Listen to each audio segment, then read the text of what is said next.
right, is this thing working? Yep. Let's go ahead and rip it. All right, guys. Ladies and gentlemen, boys and girls, it's my pleasure to bring you guys another video. Today's video is going to be none other than the balance patch. The patch that we've been waiting for.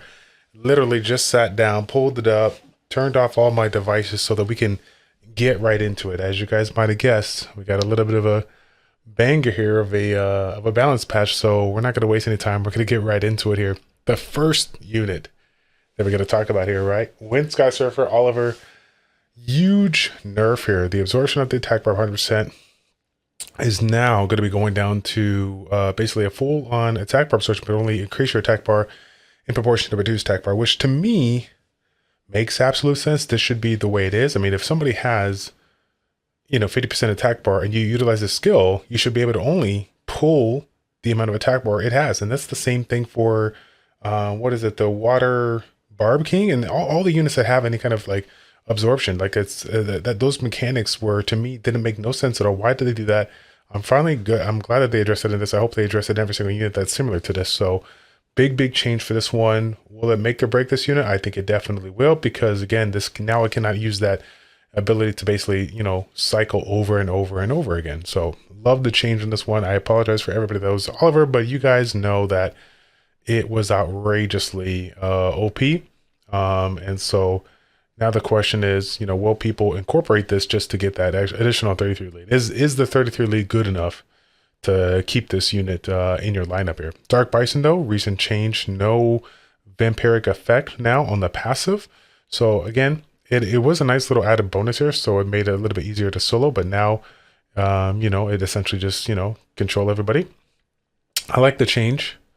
I guess technically if you wanted to use a vampire set, you could, but I think the change was good. I don't think it's going to make or break the unit here. So Light Battle Angel, instead of the double whammy, providing the beneficial effect strip on all enemies, now it's just one beneficial effect here. So, ultimately, if you're getting the first turn, that's what most people have, right? Just one immunity there, maybe a shield, but I think that's still going to be okay. Correct me if I'm wrong in the chat. Light Dragon Attack, a little bit of a change in the absorption. This was a pretty stronger, still is a pretty strong unit in Guild War defense, siege defense here. I think it still is going to be fantastic, of a unit to use. I don't think it's going to, again, make or break it, but I can see the argument that people can be made on both sides as far as this was warranted or not. I still think it's going to be fine. Yeah. Water Mage, this is like the 14th nerf on this unit, right? 25% down to 20% HP. I don't think 5% is really going to make a difference. I really do not know why that is the case, but, we got to acknowledge the nerfs when they come in. Sorry, Water Mage, for the 45th time you get nerfed like that. Super unfortunate, yeah. Next one here, we got the Light Mage. A little bit of additional damage to destroyed HP. Now is doing damage in proportion to the target's total amount of destroyed HP after destroying the HP. So 13% damage improvement. Okay, it's an improvement nonetheless, so we'll take it. Water Arm Master, interesting change on that, gang. Reducing the amount of attack bar increase instead of for 20% to 50%. 25% is pretty darn strong. So again, 15%, I think it still can get the job done as far as interrupting and whatnot.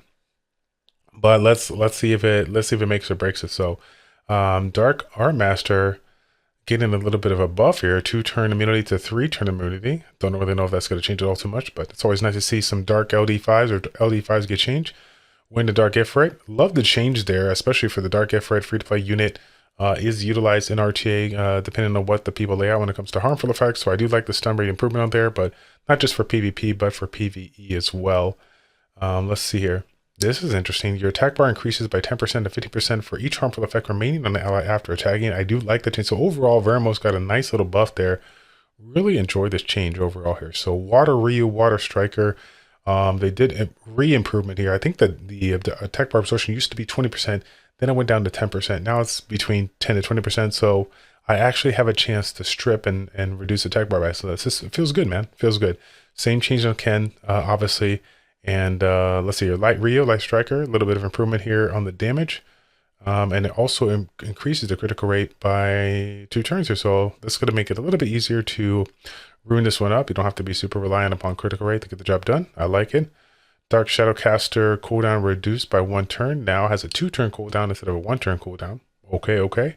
Again, for the 2% of 0.0002% of people that have it, congratulations.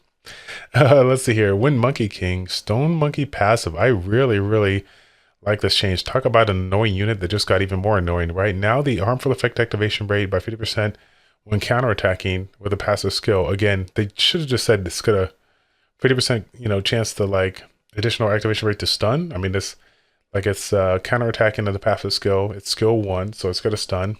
Obviously, it's not going to reply to revenge set here, but maybe they had to clarify just to like make sure that no one's like going triple revenge on this, whatever. I don't know. That being said, though, really happy about that. Again, this unit was built to be annoying. It provides some additional stuns if people want to gamble with AoEs. So do like the change there. I do like the change there. Water Paladin here. Attack won't land as a glancing hit, now always lands as a critical hit. So interesting change. I really don't know why that would make a whole lot of difference there, but if you guys have any opinions on that, let me know. Why would this change be one that needed to be made over another? What was the loophole around this unit that basically said that this change needed to be warranted? Speaking of changes, though, the Fire Paladin Ophelia, huge change here on the Cry of Threat, now providing immunity for all allies for 1 turn. It is only 1 turn, but mind you, I think that's a fantastic change. Any opportunity to get the immunity there is really good. And again, that Cry of Threat, it's good. Like it makes it kind of annoying to deal with. I can even see an argument for people to mess around with this again in RTA, because now it just, like I said, it just provides more protection for your party. Let's see here. Water Wind Hell Lady. Okay, attack power increase 10% to 50% here when you land at a critical hit. Very nice change. Definitely very excited about that. That'll be fun to use in RTA as well. Fire Dark Archangel. Nice change there on the defense buff. Or sorry, defense break there. 1 turn was definitely not enough there. It needs to be a 2-turn defense break, especially for a Nat 5. And then the inflicts continuous damage for 2 turns is taken off. Now again, the continuous damage, like that was just, I don't even know why they put that in, like, so it's good to see that they got that defense break in there. Wind and Light Desert Queen here. Targets without beneficial effects are put to sleep for 2 turns. So wait a minute. Oh, this is skill 2. Right, so skill 2 will always put them in sleep if they don't have a beneficial effect, which is cool. Again, another opportunity for you to, be a little bit more consistent with your soft CC. I like it.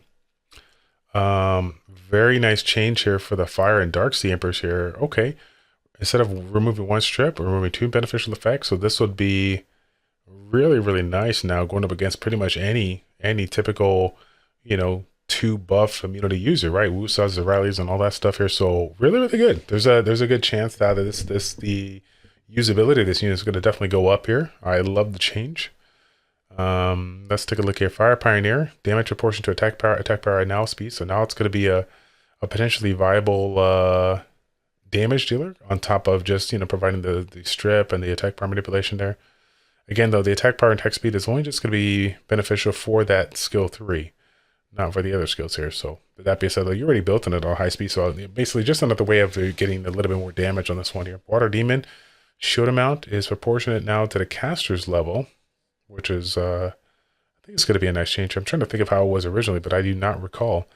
The attack speed is increased to 30% while sleeping. This is good for the Hypni Meows. Again, not a really unit that I see used all too much here. I think the water one was pretty popular when it came out, but I haven't seen it used too much here in this spot. Water Assassin, though, a little bit of improvement on the absorption. Nothing that anyone's going to go out of the way to build right now, but it is an option versus some of the 4-star, siege defense that I see out there. Multi-hitting abilities is always really good. The attack power absorption is just going to help it out here. This is an interesting change here because I know this is a unit that a lot of people do not use or rarely have seen used in the mix here. The Fire Assassin, I think it's Lexi. The effect activates if the enemies recover 7 times. Now it's going down to 5 times here. And then now after that amount, it's going to ignore defense just straight up here. So if this fight goes a distance, this unit is going to be doing a heap of damage. So the question is, if you're on the offensive, how are you going to be building this one to straight raw damage? Or are you going to make this a little bit tanky so it can last just in case it gets, locked down? Or could this unit be made an argument? Could you make an argument for this one on defense? I don't think so, because if people see it on there, they're not going to bring in, units that recover HP, right? They might be bringing in something that's just going to snipe, cleave, or whatever. I don't know. It's a good question. Speaking of changes, though, Wind Assassin, really love this change here. Going for the enemy with the lowest HP. The whole random mechanic on this was just atrocious. Like it needed to be changed. They didn't know how to do it, but I do like this change here for the better. So this will be good. This will definitely be good here for like a little combo, little wombo combo there you could do. Yeah, buddy. Light assassin here also. Attack bar of remaining allies is going to be good.